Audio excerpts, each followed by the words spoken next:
Good morning, students. Day before yesterday, we have studied about the introduction to business organization and management, where we have studied the relationship between management and organization. Apart from that, business organization and management का individual definition क्या है, उनका context क्या है, ये हमने समझा था. ठीक है? Before starting further. कुछ चीजें मैं क्लियर करना चाहती हूँ, कुछ पॉइंट्स मैं आपको बताना चाहती हूँ. फर्स्ट ऑफ ऑल, क्योंकि ये आपका स्टार्टिंग है आपकी ग्रेजुएशन का, तो क्योंकि आप लोग फर्स्ट सेमेस्टर में है, तो आपको बहुत सारे डाउट्स होंगे relating to your school of open learning. कैसे इसमें क्या सिलेबस, क्या सब्जेक्ट्स है, आपके कोर सब्जेक्ट्स क्या है, आपके AECC सब्जेक्ट्स क्या है, व्हाट्सएप ग्रुप्स कैसे बनेंगे, जो भी है. कल सारे ऑलमोस्ट 80-90% टॉपिक्स कवर हो गए थे ओरिएंटेशन प्रोग्राम में, कॉमर्स ओरिएंटेशन प्रोग्राम में, जिसकी रिकॉर्डिंग्स आपके उसमें अवेलेबल होगा आपके पोर्टल में. तो आप उसमें गो थ्रू करके आप सारे इंफॉर्मेशन ले सकते हैं. अपार्ट फ्रॉम दैट, अगर आपको कोई डाउट है related to anything, related to your exam, your books, anything, you can contact the SON through the webinar teacher or student संवाद, which is present in your portal. ठीक है, वहां पर every Tuesday at 11 AM वो आपका हमेशा every Tuesday होता है. उसको आप क्लिक करके वहां पर आपके जो भी डाउट्स है उसको क्लियर कीजिए. वहां उनसे डायरेक्ट 1-to-1 आप बात कर सकते हैं. इसके बाद आपका सेकेंड पॉइंट ये है कि व्हाट्सएप ग्रुप. ठीक है, जो आपको कल ओरिएंटेशन में पता चला होगा कि सिर्फ बीकॉम प्रोग्राम में ही 8 to 10,000 स्टूडेंट्स एनरोल्ड है in school of open learning. तो it is not possible for me कि मैं 8,000 to 10,000 स्टूडेंट्स के व्हाट्सएप ग्रुप बनाऊं. तो इसीलिए वॉलंटियर्स है, जो कि कल आपने देखा था, वॉलंटियर्स है, वो ऐसे ग्रुप्स बनाते हैं. आप उनके कांटेक्ट में आइए, ग्रुप्स बनेंगे. At the end of the session, अभी 2-2.5 महीने की स्टडी है, उसमें करने के बाद जो बचता है आफ्टर 2 and 2.5 months, फिर मैं आप जो कंटेंट्स है वो मैं शेयर करूंगी. ठीक है, और इन द मीन टाइम आप लोग जो मैं पढ़ा रही हूँ उसके नोट्स बनाइए. ठीक है, that will be beneficial for you all. ठीक है, तो फिर हम स्टार्ट करते हैं. लेकिन उससे पहले, स्टार्ट करने से पहले, प्रीवियस डे का जो मैंने पढ़ाया था, that is meaning and role of organisation and management in our lives and relationship between organization and management and overview of functions of management. Let me see आप लोगों को कितना याद है. ठीक है, सो मैं एक क्वेश्चन पूछ रही हूँ, उसमें ट्रू एंड फॉल्स में प्लीज चैट बॉक्स में आंसर दे दीजिए. Question is, scope of management is wider than the scope of organization. I am repeating, scope of management is wider than scope of organization. ठीक है, इसका answer true and false में दीजिए. Let me सी किसने कितने कौन correct answer दे रहा है. ठीक है,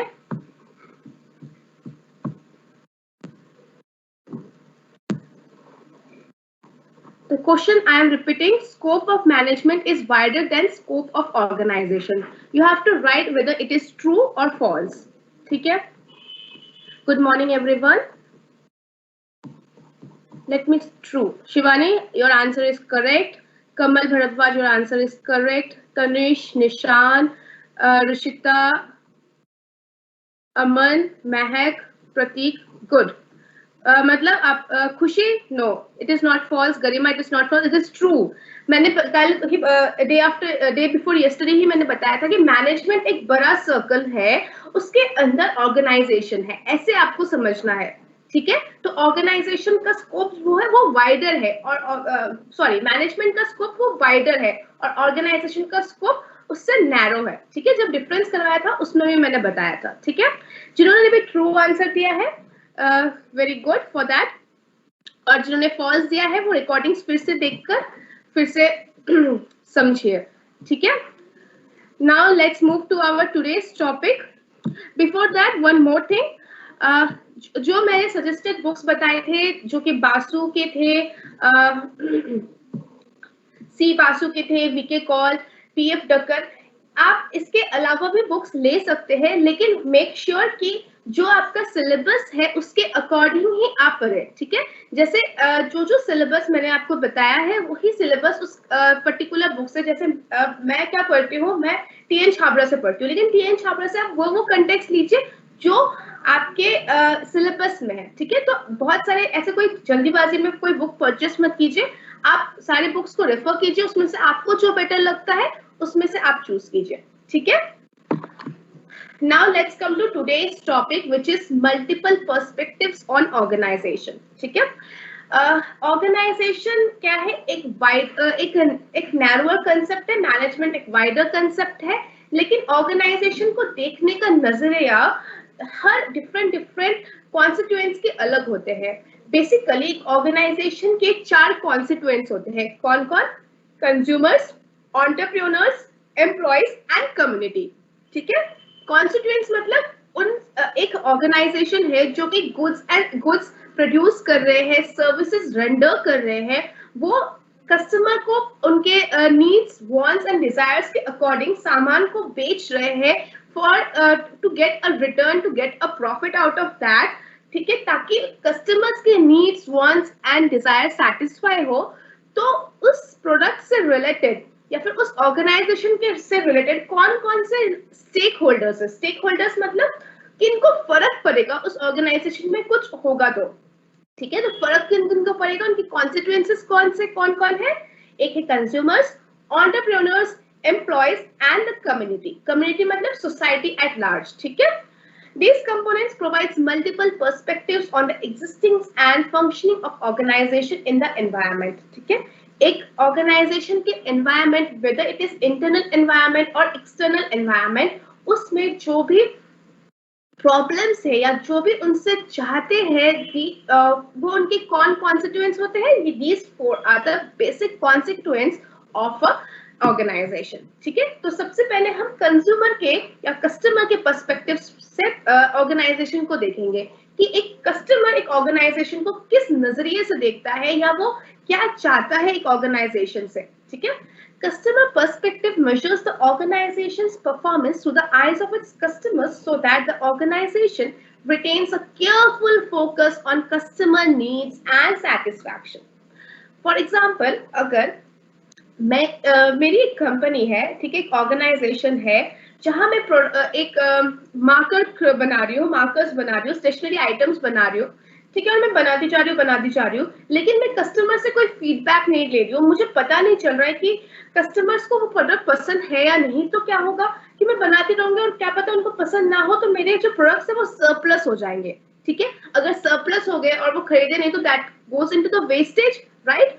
so it is very necessary कि हम कस्टमर के पर्सपेक्टिव, कस्टमर उस प्रोडक्ट को पसंद कर रहे हैं कि नहीं, उनकी नीड्स एंड सेटिस्फैक्शन फुलफिल हो रही है कि नहीं, we have to see through various aspects as an organization, okay.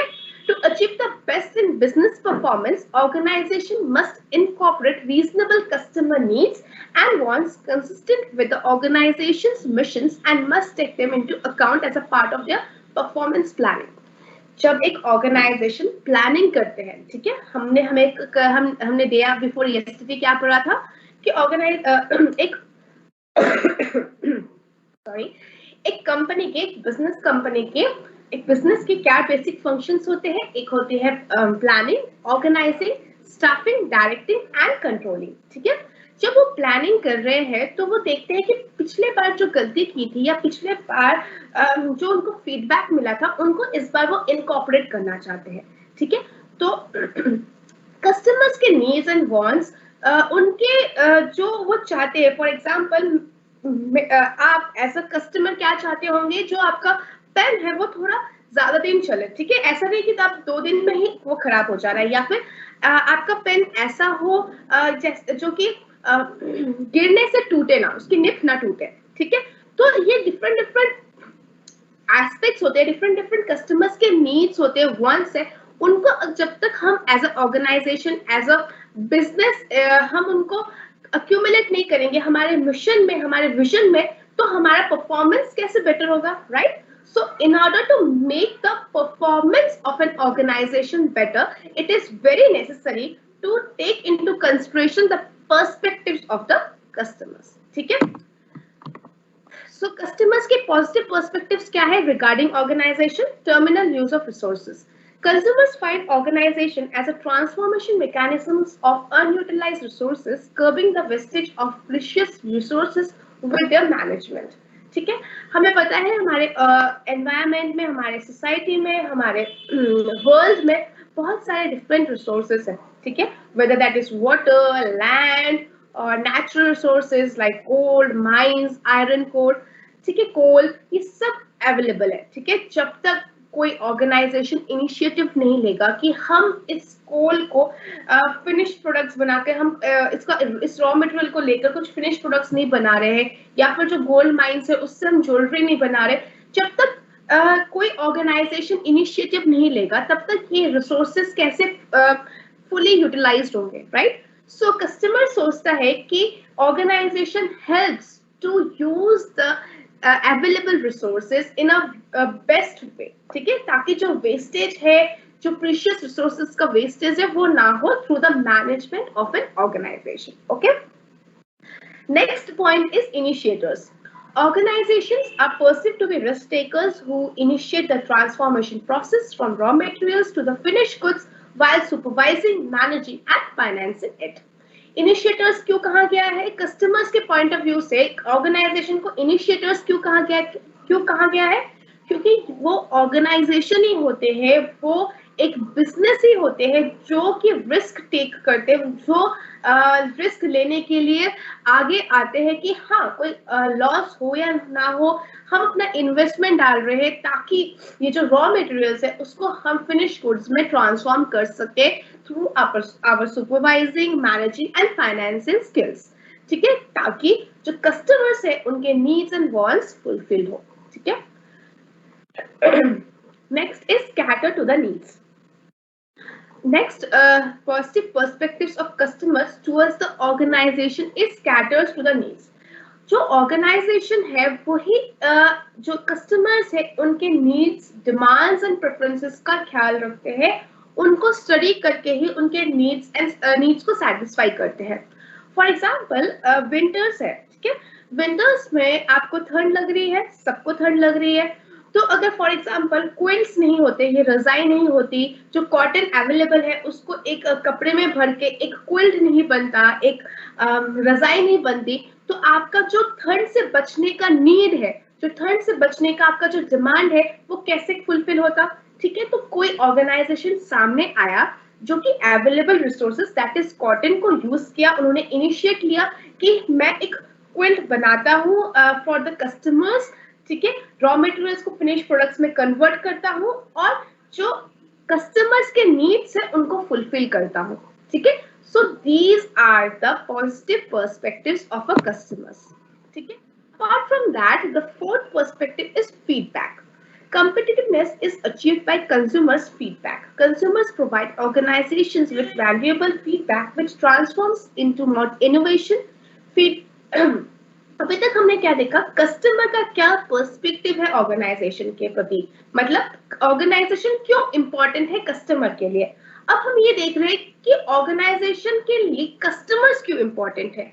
First of all important क्यों है? क्योंकि वो किसको अपना सामान बेचेंगे, राइट, वो उनको अपनी रोजी रोटी कमाने के लिए, अपना रिटर्न लेने के लिए किसी को तो अपना प्रोडक्ट्स बेचने पड़ेंगे, तो for that customer is obviously important. Apart from that customers का फीडबैक बहुत इंपॉर्टेंट होता है, जो कि मैंने स्टार्टिंग में कहा कि जैसे मैंने मार्कर्स बनाया है, लेकिन वो मार्कर्स मेरे कस्टमर्स तक, टारगेट कस्टमर्स तक पहुंच रहे हैं कि नहीं, उनको वो मेरी क्वालिटी ऑफ मार्कअप पसंद आ रहा है कि नहीं, वो मुझे पता चलेगा कैसे, through feedback.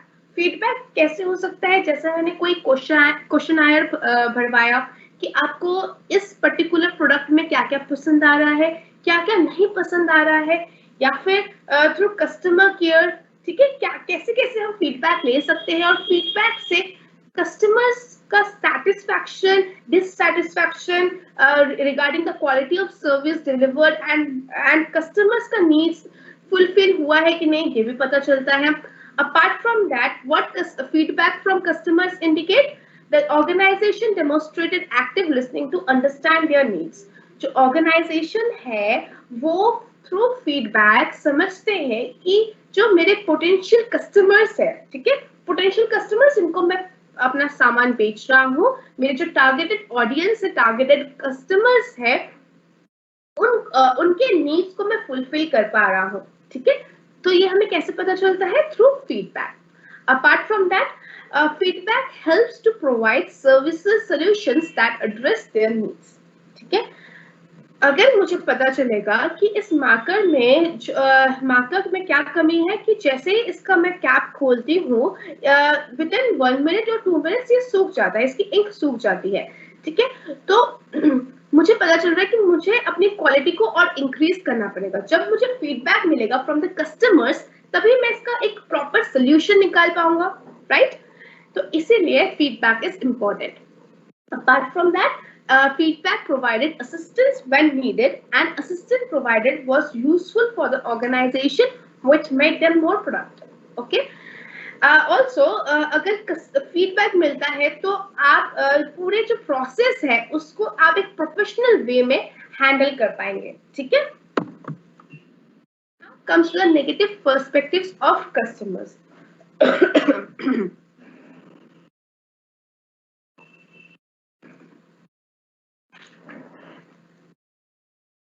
Negative perspectives of customers क्या है कि एक ऑर्गेनाइजेशन के प्रति कस्टमर्स का पॉजिटिव पर्सपेक्टिव्स क्या क्या था वो हमने देख लिया। अब कुछ शायद प्रॉब्लमैटिक सिचुएशंस है या फिर कुछ लूप होल्स है जिससे कस्टमर्स का एक नेगेटिव पर्सपेक्टिव्स है टुवर्ड्स द ऑर्गेनाइजेशन। वो क्या क्या है?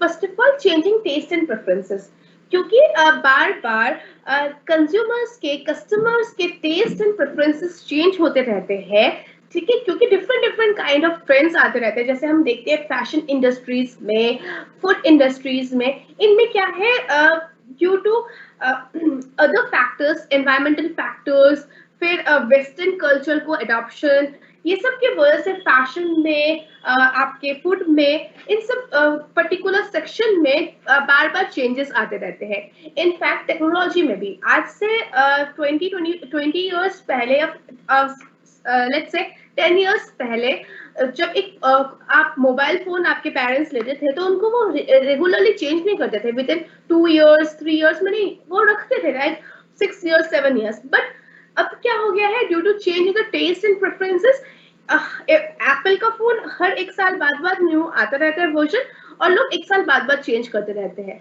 ठीक है। फोन खराब नहीं होता है, फिर भी अपने टेस्ट एंड प्रेफरेंसेस को चेंज करते रहते हैं। सो ये क्यों आया है? क्योंकि लोगों का कल्चर चेंज हुआ है, लोगों की मेंटालिटी चेंज हुई है। इससे क्या फर्क पड़ता है? इससे ऑर्गेनाइजेशन को बहुत चीजें फर्क पड़ता है। इससे वेस्टेज होता है, स्कैर्स रिसोर्सेज का, कार्बन फुटप्रिंट इंक्रीज होता है। कार्बन फुटप्रिंट मतलब एनवायरमेंट में कार्बन पार्टिकल्स का इंक्रीज हो जाना, जिससे ग्लोबल वार्मिंग होना, ओजोन लेयर डिप्लेशन होना, ये सब हो जाता है due to the changing taste and preferences of the customers, ठीक है।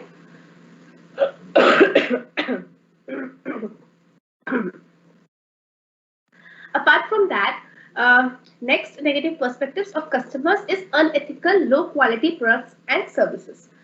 बहुत सारे बिजनेसेस, बहुत सारे ऑर्गेनाइजेशंस हम देखते हैं कि वो बहुत अनएथिकल प्रैक्टिसेस करते हैं।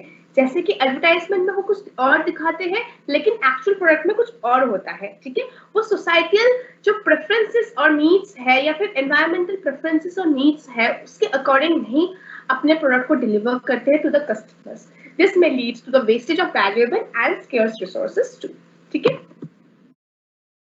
Now let's come to the perspective of employee on the organization. Employees क्या है? वो एक important stakeholders है, ठीक है। important stakeholders क्यों?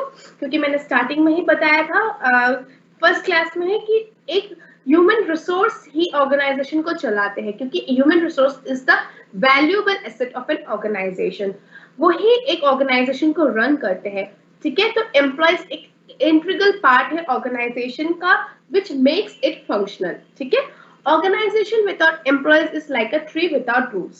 एक ऐसा ट्री जिसमें रूट्स नहीं है, मतलब आप इमेजिन भी नहीं कर सकते एक ऑर्गेनाइजेशन है लेकिन वहां पर कोई एम्प्लॉय नहीं है, ठीक है। The employee perspective focuses attention on the performance of key internal processes that drive the organization, including employee development and retention. जो एम्प्लॉय का पर्सपेक्टिव जानना क्यों इंपॉर्टेंट है, क्योंकि इससे जो इंटरनल प्रोसेस है विद इन द ऑर्गेनाइजेशन उसमें हेल्प करता है। कैसे? एम्प्लॉय का development, employ retention, employ promotion, ये सब डिपेंड करता है how the employ of your organisation perceives the organisation. ठीक है, वो ऑर्गेनाइजेशन के बारे में क्या सोचते हैं, ठीक है, इस पर डिपेंड करता है all the internal processes that drive the organization, including employee development, employee retention, etc. ठीक है, the perspective directs attention to the basis of all future success, the organization, people and infrastructure. जो भी future का success है वो depend करता है through the human resource. ठीक है, अगर एम्प्लॉय का perspective towards the organisation is positive, ठीक है, तो उनका डेवलपमेंट भी होगा, वो उस ऑर्गेनाइजेशन में रहेंगे, वो सोचेंगे कि मैं एक ऑर्गेनाइजेशन का एक इनसेपरेबल पार्ट हूँ। ठीक है, मुझे ऑर्गेनाइजेशन से अलग नहीं कर सकता है, इसलिए वो अपने ऑर्गेनाइजेशन के लिए सबसे बेस्ट वर्क करेगा, अपना 100% आउटपुट देगा। ठीक है, सो employ is very important and its perspective on the organization is also very vital. ठीक है, so what are the positive perspective of employees on the organization? Organizations play an indispensable role in psychological needs of an employee. Indispensable role मतलब जिसको अलग नहीं किया जा सकता, जिसको डिस्पेंस नहीं किया जा सकता। ऑर्गेनाइजेशन और एम्प्लॉय को अलग नहीं किया जा सकता। एक ऑर्गेनाइजेशन में एम्प्लॉय जरूर होंगे और एम्प्लॉय की साइकोलॉजिकल नीड्स क्या है ये ऑर्गेनाइजेशन को पता होना चाहिए। कैसे? Through knowing the perspectives of the employee. Okay, next is human resource utility. Human resource and human talent is harnessed in an organizational environment which develops leadership skills, mental abilities and interpersonal relationships. एक organization में रहकर ही employees का leadership skills increase हो सकता है, mental abilities increase हो सकता है, उनका एप्टीट्यूड इंक्रीज हो सकता है, उनके जो इंटरपर्सनल रिलेशनशिप्स है वो इंक्रीज हो सकते हैं। What do you mean by interpersonal relationships? Interpersonal relationships मतलब जैसे मैंने कल बताया था, कल नहीं परसों बताया था लास्ट क्लास में कि ऑर्गेनाइजिंग क्या होता है, एक हायरार्की क्रिएट करना होता है। Organizing as a function of the management क्या होता है, एक हायरार्की क्रिएट करना होता है जिसमें आपका किसकी कितनी अथॉरिटी है, किसकी कितनी रिस्पॉन्सिबिलिटी ये पता होता है। ठीक है, अगर सबको पता हुआ कि कौन किसके किस चीज के लिए अकाउंटेबल है, किस चीज के लिए रिस्पॉन्सिबल है, तो उनकी इंटरपर्सनल रिलेशनशिप्स भी एक बेटर फॉर्म में होंगे। ठीक है, तो through the employees and organisation know what's the exact way to develop their skills, their mental abilities, their interpersonal relationships and so on. ठीक है, next is employment opportunities. Organizations are employment generators in the society that help employ educated, skilled and semi-skilled workforce. Employment workforce reduces the liability on an economic and raises economic development. Organization अगर नहीं होंगे तो obviously employment generate नहीं होगा। Employment generate नहीं होगा तो जो भी आप लोग पढ़ाई कर रहे हैं, आप educated, skill, semi skill workforce है, वो जॉबलेस हो जाएंगे। इससे क्या होगा, जो इकोनॉमी है उसमें ज्यादा बर्डन पड़ेगा, उसमें लायबिलिटी इंक्रीज हो जाएगी और economic development of a particular region, particular country वो कम हो जाएगा। तो इसीलिए ऑर्गेनाइजेशन जनरेशन इसीलिए इंपॉर्टेंट है क्योंकि ऑर्गेनाइजेशन क्या करते हैं, एम्प्लॉयमेंट जनरेट करते हैं। जहां एक ऑर्गेनाइजेशन होगा उसको रन करने के लिए ऑब्वियसली वहां पर एम्प्लॉयज लगेंगे, तो organization are viewed as a employment generators. ठीक है, सॉरी।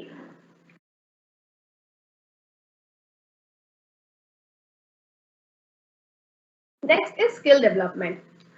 ऑर्गेनाइजेशन क्या करते हैं, आपके जो एज एन एम्प्लॉय आप जहां पर ऑर्गेनाइजेशन में काम करते हैं, आपके लीडरशिप इक्वालिटीज को इंक्रीज करते हैं, आपके इंटरपर्सनल रिलेशन को इंक्रीज करते हैं। ठीक है, आपके जो सॉफ्ट स्किल्स है उनको इंक्रीज करते हैं। ठीक है, organization helps to develop leadership qualities among the workforce at all levels of management. All levels of management, top level, middle level, lower level, सारे लेवल के जो क्वालिटीज है, जो स्किल्स है, उनको डेवलप करते हैं from time to time through various methods which you will learn in semester 5 human resource management paper. ठीक है, अभी के लिए हम इतना जान लेते हैं कि क्या करते हैं, स्किल डेवलपमेंट करते हैं ऑर्गेनाइजेशन किनका, उनके एम्प्लॉयज का। ठीक है, which helps to construct a foundation of strong political leadership of a society and a country। एक strong political leadership create होता है through the organization। ठीक है, organization takes into account employee perspective and encourages employees to develop creative and effective ways to successfully accomplish the organization's goals and objectives। बहुत बार आपने देखा होगा या ऐसा होता भी है कि एक एम्प्लॉय के क्रिएटिव या इफेक्टिव वे से एक पर्टिकुलर प्रोजेक्ट को लीड किया जाता है, जिससे जो ऑर्गेनाइजेशन के गोल्स एंड ऑब्जेक्टिव्स है वो सक्सेसफुली अकम्प्लिश्ड हो। ठीक है, तो इसीलिए it is very vital to take into account the employee perspective. अगर आप एम्प्लॉय के पर्सपेक्टिव को आप सुनेंगे, जानेंगे, उनको एनकरेज करेंगे, तो क्रिएटिविटी इंक्रीज होगा, आपको इफेक्टिव वेज मिलेगा एक पर्टिकुलर प्रॉब्लम को सॉल्व करने का। ठीक है, for example, organization considers the employee perspectives when planning employment development and fitting goals requirements and internal standards operating procedures. Employee perspectives कब देखा जाता है, और जहां पर प्लानिंग करते हैं employee development, fitting goals, requirements of internal standards, operating procedures etcetera. It encourages employees to participate in annual human capital survey to assist the organization in measuring its success and improving its performance goals and objectives। एक organization as a whole के goals and objectives को successfully achieve करने के लिए या फिर improve करने के लिए क्या करना होता है, एम्प्लॉय के पर्सपेक्टिव्स को ध्यान रखना बहुत जरूरी होता है, क्योंकि it is the employee which makes organization successful.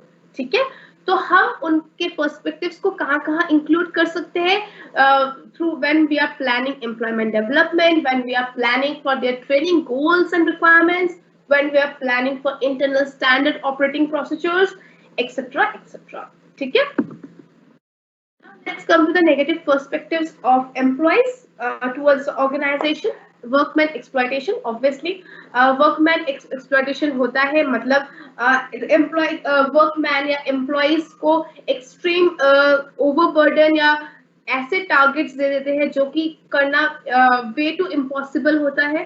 ठीक है, तो इससे उनके personal life, health sorry personal life and health of the employees में इफेक्ट पड़ता है। ठीक है, सो वर्कमैन एक्सप्लॉयटेशन होता है ऑर्गेनाइजेशन में, तो that is one of the negative perspectives of employee towards the organisation.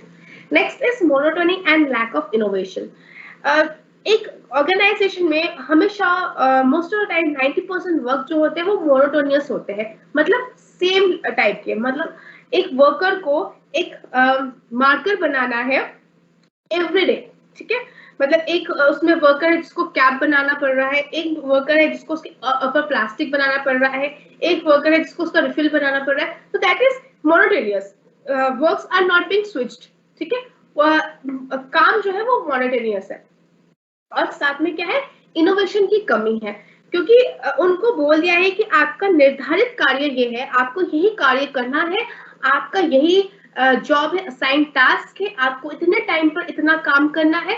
So there is a lack of innovation, वो अपनी क्रिएटिविटी नहीं दिखा पाते हैं। ठीक है, so this is one of the negative perspective of an employee. ठीक है, नेक्स्ट इज अनएथिकल बिहेवियर। हम देखते हैं बहुत सारे ऑर्गेनाइजेशन में unethical behaviour and malpractices होता है at the work place towards the employee. बहुत हेरासमेंट होते हैं, women harassment at the work place politics होते हैं, जिनको जो एक्चुअल में एलिजिबल है प्रमोशन के लिए, उनको प्रमोट नहीं करके किसी और को प्रमोट कर देते हैं, क्योंकि वो उनके बात सुनते हैं या फिर चापलूसी करते हैं। So this kind of unethical behaviour are very much prevalent in the organization. So this is one of the negative perspective of the employee in an organization. Now let's come to the entrepreneur's perspective on organization. Before that, we should know what is an entrepreneur. Entrepreneur क्या होता है? Entrepreneur एक ऐसा इंसान होता है या फिर ऐसा ग्रुप ऑफ पर्सन्स होते हैं who has the ability and desire to establish, administer and succeed in a startup venture along with the risk entitled to it to make profits. Entrepreneur एक ऐसा इंसान होता है जिसके पास एबिलिटी होता है, जिसके पास डिजायर होता है किस चीज का? एक एस्टैब्लिश करने का, उसको एडमिनिस्टर करने का, एक किसको? एक स्टार्टअप वेंचर को, ठीक है, along with the risk entitled to it. Risk जो है उसके साथ अटैच, उसको लेने के लिए भी. रिस्क क्या है? कि जो इन्वेस्टमेंट में डाल रहा हूँ फॉर माई स्टार्टअप वेंचर, जो टाइम में इन्वेस्ट कर रहा हूँ in my startup venture, that may be fail and मेरे जो इन्वेस्टमेंट है वो लॉस में कन्वर्ट हो सकते हैं. ठीक है, ये जो desire ability, risk taking ability है to make profits, that is a person who is called as a entrepreneur. The entrepreneurs are also known as a source of new ideas or innovators. वो क्या है? New ideas लाते हैं, innovate करते हैं, उनकी creative mind होते हैं and bring new ideas in the market by replacing old with a new invention. एक new invention करते हैं, एक new आधुनिक तकनीक लाते हैं, एक आधुनिक वे लाते हैं, एक दृष्टिकोण लाते हैं, एक नया तरीका लाते हैं मार्केट में पुराने के बदले नए इन्वेंशंस के थ्रू. ठीक है, so now what are the entrepreneurs perspectives on organization. अगर मेरा ऑर्गेनाइजेशन जो मैंने क्रिएट किया है जिसमें मैंने अपना एबिलिटी लगाया है, अपना डिजायर लगाया है, मैंने रिस्क एंटाइटल किया है, so I am the entrepreneur owner of this organization. तो एंटरप्रेन्योर का पर्सपेक्टिव टुवर्ड्स ऑर्गेनाइजेशन क्या है? Entrepreneurs perceive organization as a mechanics to accomplish their innovation ideas and plans. Entrepreneurs के लिए organization एक जरिया है अपने innovative ideas और plans को accomplish करने का, साथ में जो secure resources है उसको transform करना है into the to realize their entrepreneurial ideas. जो उनके ideas है उनको transform करना है through the help of the scarce resources. ठीक है, next is stability and accountability. An organizational structure brings the required level of stability in the enterprise. Responsibility and accountability follow the organizational structure. Hence, organization holds special importance in the eyes of the entrepreneur. ठीक है, तो इसका मतलब क्या है कि एक organisation structure जब क्रिएट होता है, किसके पास कितनी अथॉरिटी है, किसके पास कितनी रिस्पॉन्सिबिलिटी, कौन किसको कितना वर्क डेलीगेट करेगा, तो एक रिस्पॉन्सिबिलिटी अकाउंटेबिलिटी हायरार्की क्रिएट हो रहा है. तो जब ये चीज क्रिएट होगा तो ऑर्गेनाइजेशन एक स्मूथ वे में चलेगा. एक एंटरप्रेन्योर को पता होगा कि मेरे अंडर कौन कौन है और किसकी क्या रिस्पॉन्सिबिलिटी है, किसकी क्या अकाउंटेबिलिटी है. तो जो स्ट्रक्चर है, ऑर्गेनाइजेशनल स्ट्रक्चर है, वो एक स्टेबल वे में रहेगा. ठीक है, now next is group functioning. Entrepreneurship requires the members to work in coordination for the benefits of additive efforts.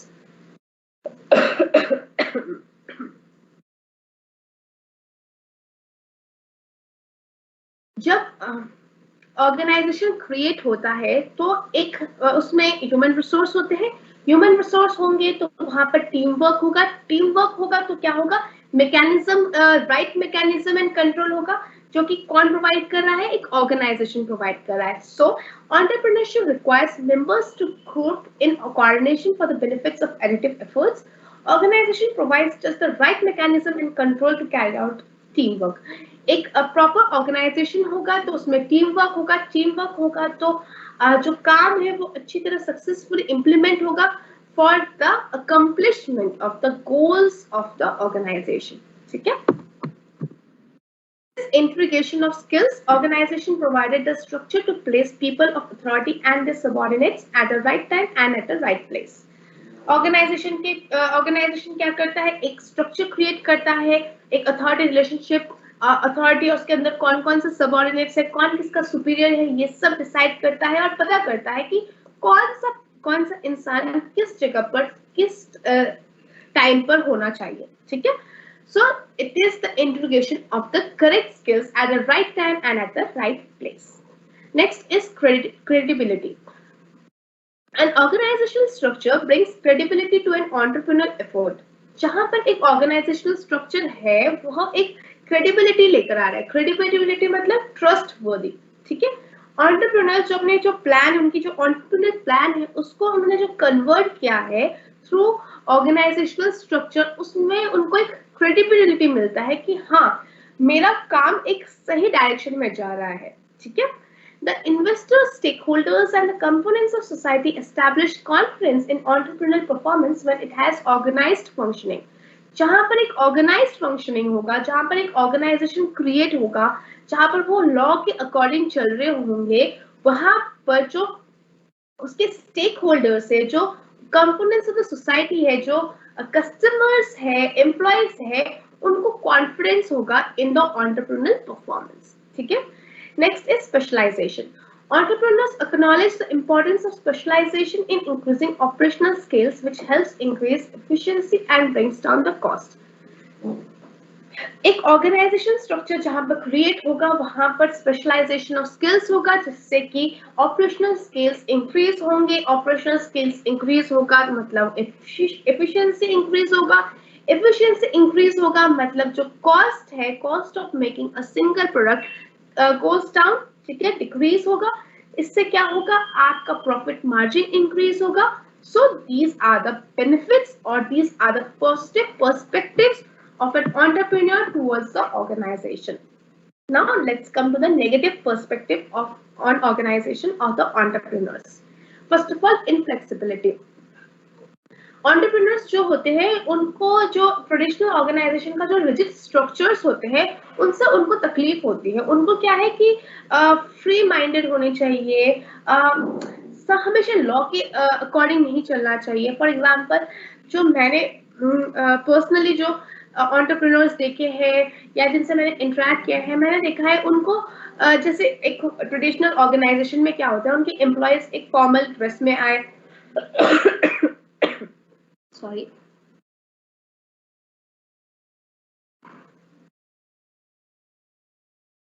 एक फॉर्मल ड्रेस में आए, एक फॉर्मल कम्युनिकेशन होना चाहिए. ठीक है, ये क्या होता है ट्रेडिशनल ऑर्गेनाइजेशन में होता है. लेकिन एंटरप्रेन्योर ऑर्गेनाइजेशन में क्या होता है, जहां पर एंटरप्रेन्योर्स एक स्टार्टअप स्टार्ट करते हैं, वो बोलते हैं कि अपने जो उनके एम्प्लॉयज है आप किसी भी ड्रेस में आइए, आप कैसे भी आइए, आप किसी भी वे में बात कीजिए, लेकिन आपका आउटपुट 100% होना चाहिए. तो उनको फ्लेक्सिबिलिटी चाहिए. उनको ये जो इनफ्लेक्सिबिलिटी है एंटरप्रेन्योर्स को, उससे प्रॉब्लम होता है. उनको रिजिड स्ट्रक्चर से प्रॉब्लम होता है क्योंकि according to them this rigid structures limit the talents to line of the authority. In their view, talent need to be channelized in free directions without organizational constraints.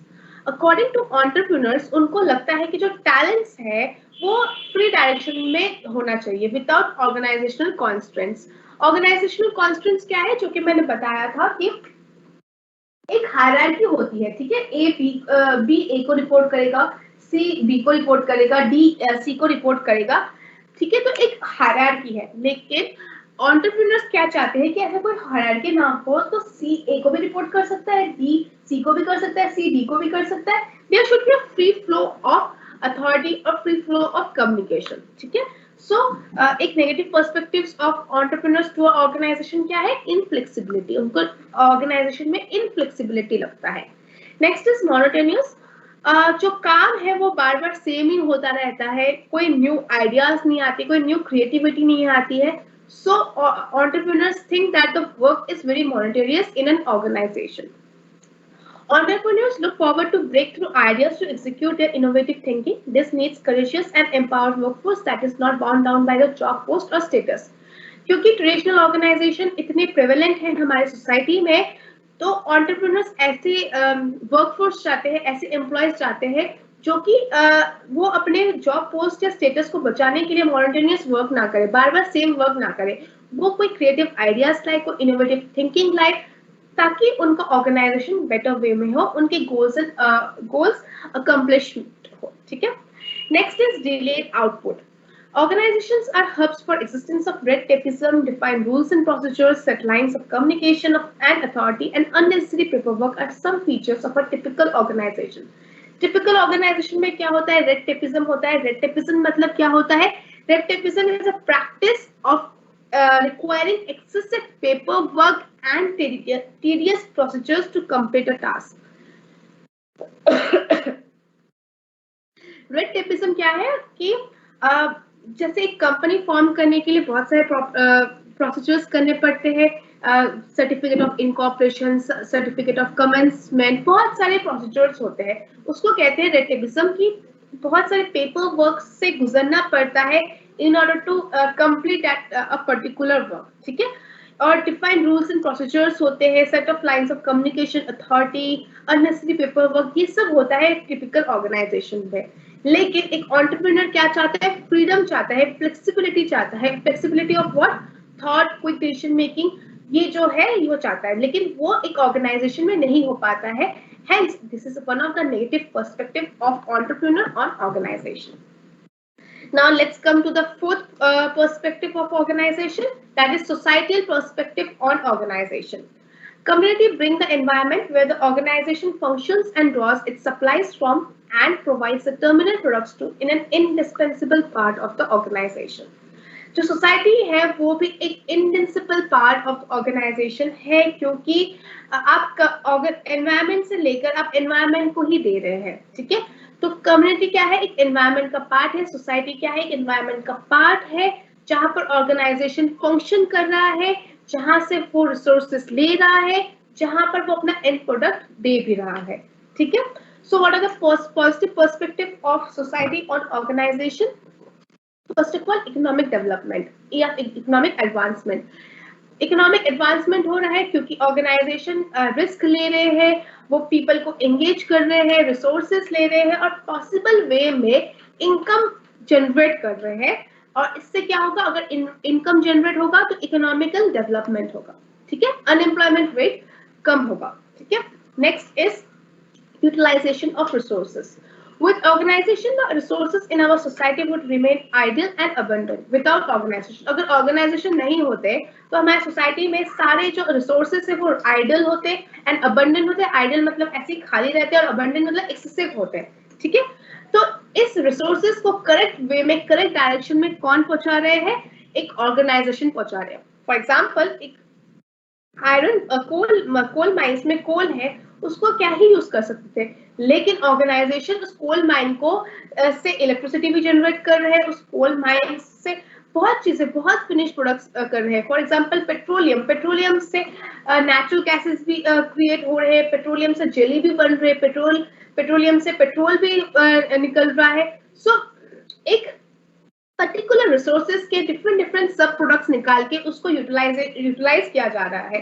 अगर organisations नहीं होते तो ये ऐसे ही खाली रहते हैं एंड अबंडेंट होते हैं, एक्सेसिव मात्रा में होते हैं, ठीक है। Next positive perspective is development of human skills. It is the organizations who take courageous initiatives and enlightens humans for a good functioning of the society. और एम्प्लॉयमेंट जनरेट भी करते हैं। एम्प्लॉयमेंट जनरेट करते हैं कैसे? जो सोसाइटी में, जो कम्युनिटी में जो लोग हैं, जो स्किल्ड है, सेमी स्किल्ड है, एजुकेटेड है, उनको एम्प्लॉयमेंट देते हैं in the organization. courageous initiators and enlightened humans for a good functioning of the society. Now the negative perspective. Negative perspective is first of all unethical business.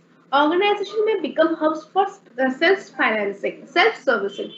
बहुत सारे organisation ऐसे होते हैं एट अ पर्टिकुलर टाइम, कुछ period तक वो ethical practice करते हैं, उसके बाद अनएथिकल प्रैक्टिस करना स्टार्ट कर देते हैं, जैसे एडल्ट्रेशन कर दिया या फिर मिसलीडिंग इन द एडवर्टाइजमेंट कर दिया।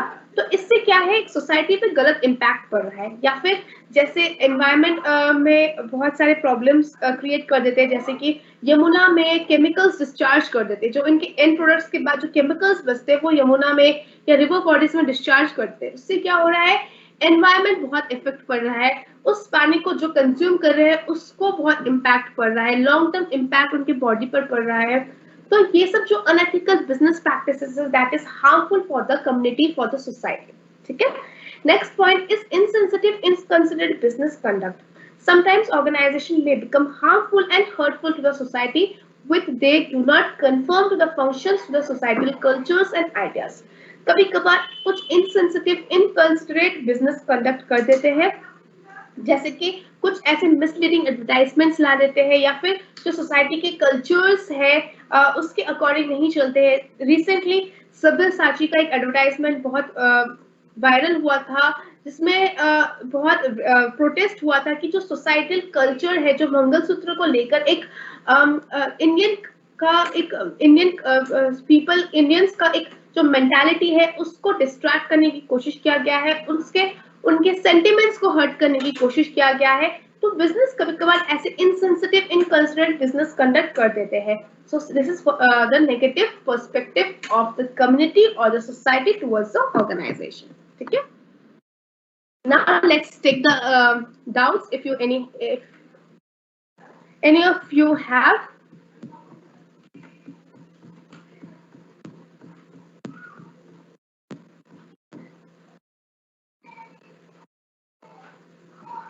No, it is not compulsory to take the books. आप रेफर कर करके नोट्स बना कर भी कर सकते हैं, या फिर मैं जो नोट्स दे रही हूँ उनको भी राइट डाउन करके आप अपने नोट्स क्रिएट कर सकते हैं।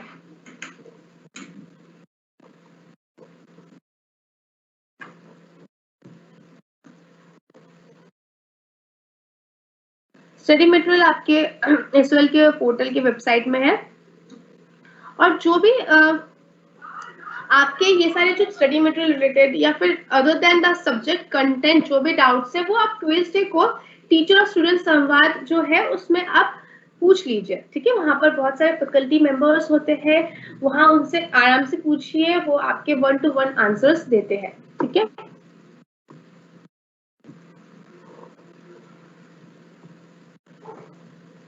Yes, you should know the topics thoroughly. क्या होता है कि स्टडी मटेरियल्स आपको अवेलेबल हो जाएंगे, लेकिन आपको अगर पता ही नहीं होगा कि किस कंटेंट में क्या है, क्या सब्जेक्ट कंटेंट है, या फिर आपको पता ही नहीं होगा कि आपको पढ़ना क्या है, क्या पर्टिकुलर है, जैसे ब्रिक एंड मॉर्टर अभी कंसेप्ट आएगा, उसका आपको मीनिंग ही नहीं पता है, तो आप एग्जाम में लिखेंगे कैसे? ठीक है, so it is very necessary to take the classes which are available, जो आपके पोर्टल में दिया जाता है।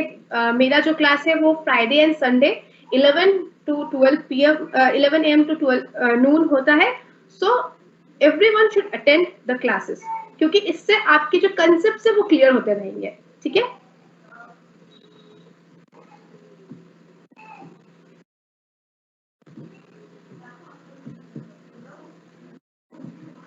जो सेम टाइम की क्लासेस है, ये सब जो भी है ये आप उस दिन ट्यूसडे को पूछ लीजिए।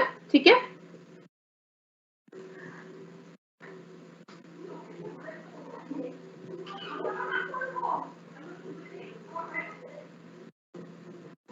अब रिकॉर्डिंग्स कब मिलेंगी, कहाँ मिलेंगी, ये सब हाँ, 11-12 के बुक से भी मैटर आप ले सकते हैं, बीएसटी के बुक से। अगर आपको लगता है कि वो आपके सब्जेक्ट कंटेंट्स है उसके आपके जो सिलेबस में है उसके अकॉर्डिंग है, तो आप कंटेंट ले सकते हैं। आई डोंट थिंक सो कुछ इससे रिलेटेड कोई टॉपिक है, डाउट्स है, और अगर सब्जेक्ट से रिलेटेड कोई भी डाउट्स है तो आप क्लास के बाद भी मुझसे पूछ सकते हैं। Okay, ma'am, organization is paid by entrepreneur as he invests in the business, so he will be managing the business. So organization is a part of management. Yes, organization is a part of management. So what is your question? As he invests in the business, so he will be managing the business. So हाँ, entrepreneur ही तो owner होता है ना। entrepreneur अपने ideas, अपने ability, अपने risk taking abilities से, अपने न्यू इनोवेशन से, आइडियाज से ही एक ऑर्गेनाइजेशन क्रिएट कर रहा है, राइट? और ऑर्गेनाइजेशन एक फंक्शन है, ठीक है, उसके अपार्ट प्लानिंग, ऑर्गेनाइजिंग, डायरेक्टिंग जैसे फंक्शंस है, वैसे ऑर्गेनाइजिंग फंक्शन है। तो मैनेजमेंट वो एक पूरा मैनेजमेंट को ध्यान दे रहा है। ठीक है,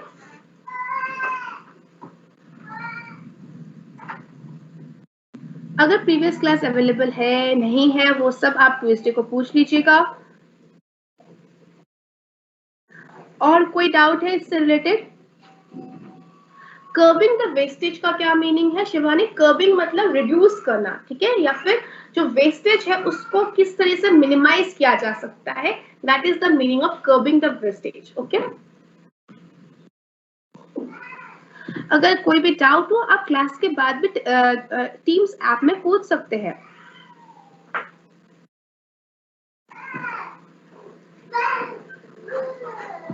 इंटरकनेक्टेडनेस मतलब एक दूसरे पर निर्भर है, ठीक है।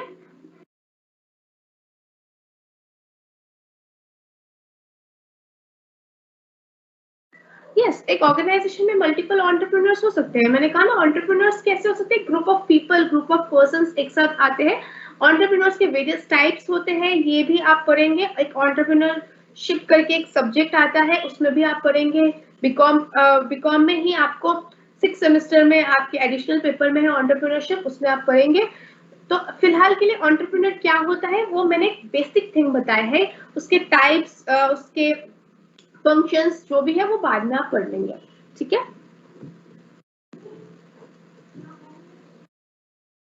सोसाइटी का नेगेटिव का लास्ट पॉइंट, ठीक है।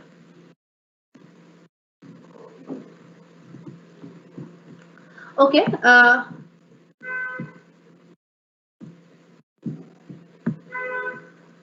इनसेंसिटिव इनकंसिडरेट बिजनेस कंडक्ट मतलब बहुत सारे इनसेंसिटिव इनकंसिडरेट बिजनेस कंडक्ट करते हैं ऑर्गेनाइजेशन, जो कि सोसाइटल कल्चर या सोसाइटल आइडियाज के अकॉर्डिंग नहीं होता है, जो कि सोसाइटी के इमोशन, सोसाइटी के जो वैल्यूज है, उनके जो नॉर्म्स है उसको ठेस पहुंचाने की कोशिश करते हैं, ठीक है।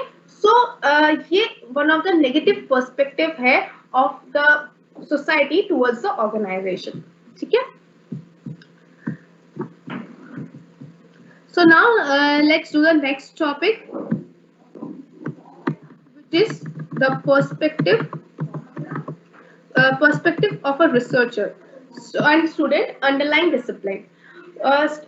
इस टॉपिक को हम नेक्स्ट क्लास में और डिटेल में पढ़ेंगे। अभी मैं एक ब्रीफ डिस्क्रिप्शन दे रही हूँ क्योंकि हमारे पास टाइम उतना नहीं बचा है, ठीक है। स्टूडेंट एंड रिसर्चर कौन होते हैं? रिसर्चर वो होते हैं जैसे पर्टिकुलर सब्जेक्ट में और जानकारी लेने की कोशिश करते हैं, एक न्यू आइडियाज डेवलप करने की कोशिश करते हैं, कुछ नया पता करने की कोशिश करते हैं, ठीक है।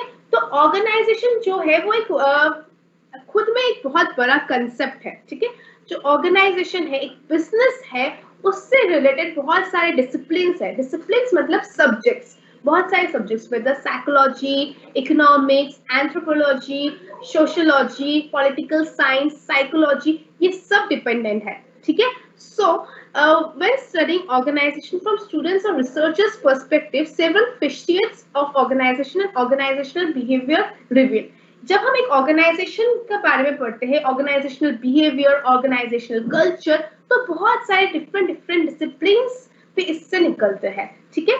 सो ये जो डिसिप्लिन्स है, इसके जो कॉम्प्लेक्स स्ट्रक्चर्स है, उन सबको हम नेक्स्ट क्लास में पढ़ेंगे कि कैसे ऑर्गेनाइजेशन का फाइनेंस के साथ कंटेक्स है, कैसे ऑर्गेनाइजेशन और साइकोलॉजी में का कंटेक्स है, ये सारे डिफरेंट सब्जेक्ट्स के साथ ऑर्गेनाइजेशन का क्या रिलेशन है, रिसर्चर्स एंड स्टूडेंट उसको कैसे परसीव करते हैं, ये सब हम नेक्स्ट क्लास में पढ़ेंगे, ठीक है। So that's all for today. और कोई डाउट्स है?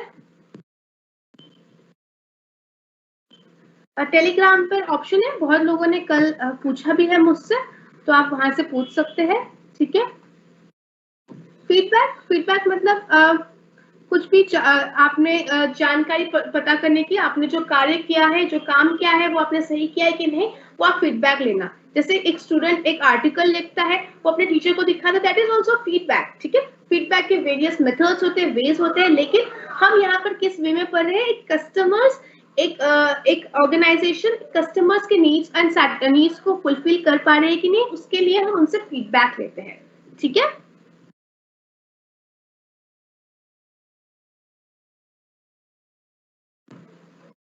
अनएथिकल बिजनेस मतलब जो एथिक्स जो है उससे डिफर करते हैं। आपका एथिक्स क्या है कि आपको जब कोई टीचर एंटर करते हैं क्लास में, तो आपको खड़े होकर उनको ग्रीट करना है, दैट इज एथिक्स, ठीक है। या फिर आप आप रोड में जा रहे हैं, तो अगर कोई ओल्ड वुमेन है, उनका रोड क्रॉस करने में आप हेल्प कर रहे हैं, तो दैट इज योर एथिक्स।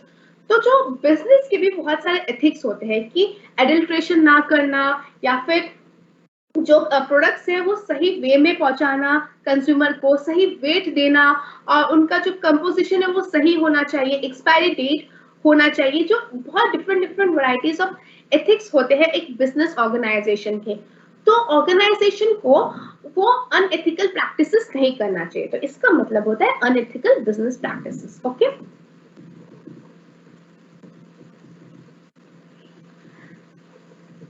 तीन छात्रा की बुक ले ली है, वेरी गुड, बट उसमें आप सिलेबस के अकॉर्डिंग पढ़िए, ठीक है। उसमें जो जो कंटेंट आपके सिलेबस के अकॉर्डिंग है वो वही पढ़िए। कंस्ट्रेंट्स का मीनिंग मतलब जो आपको रोक रहा है। कंस्ट्रेंट मतलब बाधाएं, ठीक है। कंस्ट्रेंट का मतलब होता है बाधाएं।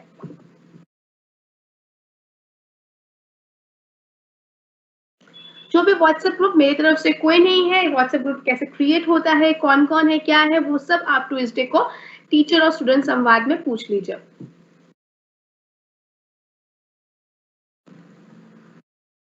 ठीक है, that's all for today. I don't think so और कोई डाउट है रिलेटेड टू दिस। ठीक है, ओके, आज का क्लास मैं यही एंड कर रही हूँ। सीबी गुप्ता का बुक भी सही है, ऐसा कोई इश्यू नहीं है। ठीक है, आप मल्टीपल बुक्स से वो कर लीजिए। ठीक है, ओके, ठीक है, थैंक्स फॉर टुडेज क्लास। हम अब नेक्स्ट मिलेंगे फ्राइडे को एट 11 AM। ठीक है, ये जो आज मैंने पढ़ाया है उसको रिवाइज करने की कोशिश कीजिएगा, क्योंकि मैं फिर से इससे क्वेश्चन दूंगी। ठीक है, okay, that's all for today's class. Thank you and be well.